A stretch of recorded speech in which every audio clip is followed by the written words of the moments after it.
The Tomi Lahren story isn't going away anytime soon. At least, not if the blonde wunderkind can help it. On the heels of filing a wrongful termination lawsuit against her former employer TheBlaze, the right-wing provocateur alleged that her boss, Glenn Beck, was guilty of some sort of misconduct and then went on ABC Newsâ Nightline to complain that she had been silenced by him. The irony of complaining about being silenced on Nightline might have escaped her, but it hasn't escaped the rest of us. Meanwhile, Beck and TheBlaze are countersuing, arguing her diva-like behavior made them decide to pull her show. It's unclear if we are witnessing the ugly collapse of a once rising star or just the latest example of how, in this reality television world, any publicity is good publicity. Either way, I feel a twinge of pity for the wet behind the ears pundette. The truth is that Lahren isn't entirely to blame for this situation. She had enablers who set this all in motion.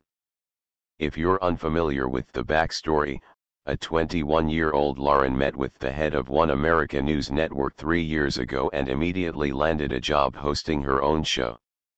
It's unclear just what Robert Herring saw, but he looked at me and said, "How about your own show?" Lahren recalled. My jaw dropped. I was stunned. I just wanted an internship. He gave me a show. This doesn't sound like the standard operating procedure for hiring a conservative opinion leader. It almost harkens back to the days when movie producers discovered future stars at a pharmacy counter. But I'm not sure they did Lahren any favors. If you want to understand how difficult it is to sustain a career when you are prematurely promoted, consider the plight of many child actors. What Lahren needed was a nice little pond to swim in. Instead, they threw her into the deep end of a shark-infested ocean. In a parallel universe, a young Tomi Lahren spent 6 months interning for a grown-up journalist before entering the workforce and she paid her dues. Maybe she moved to Indiana and was a cub reporter at a daily newspaper where some crotchety editor forced her to cover school board meetings. Maybe she worked on a presidential campaign and gained experience knocking on frigid doors in Davenport, Iowa. These experiences would have, one hopes, forced her to deal with the small humiliations and small victories that build character. Maybe she gained a strong mentor along the way who warned her about flying too close to the sun and stressed the importance of building a solid foundation for a career. They could have made her an interesting person. Instead, they made her a viral star.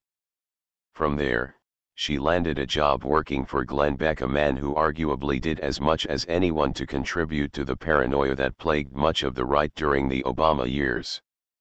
Once a radio shock jock, today's Beck is once again reinventing himself, this time, as a serious and thoughtful conservative.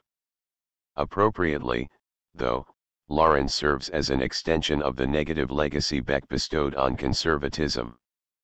Beck contributed to the miseducation of Lahren by picking up where One America News now left off and giving this inexperienced but admittedly, and then she blew it up. I can't sit here and be a hypocrite and say I'm for limited government, but I think the government should decide what women do with their bodies, Lahren averred on The View last month. In one fell swoop, she simultaneously implied that anyone who is both pro-life and pro-Second Amendment, presumably a sizable chunk of TheBlaze's audience, is a hypocrite. Speaking of hypocrites, just a few months earlier, she went on a rant and referred to pro-choice activists as baby killers. I could go on and on about Lahren's incoherence and vapidity. I'm not a reader, she told Jamie Weinstein. I don't read long books. But the big story here is how perverse incentives in the conservative movement are to blame for the rise and fall of Tomi Lahren.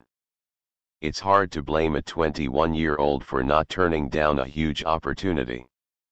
It's much easier to blame the so-called adults in the conservative media complex who value youth, clicks, ratings, buzz, and page views more than they value patience, wisdom, prudence, and decency.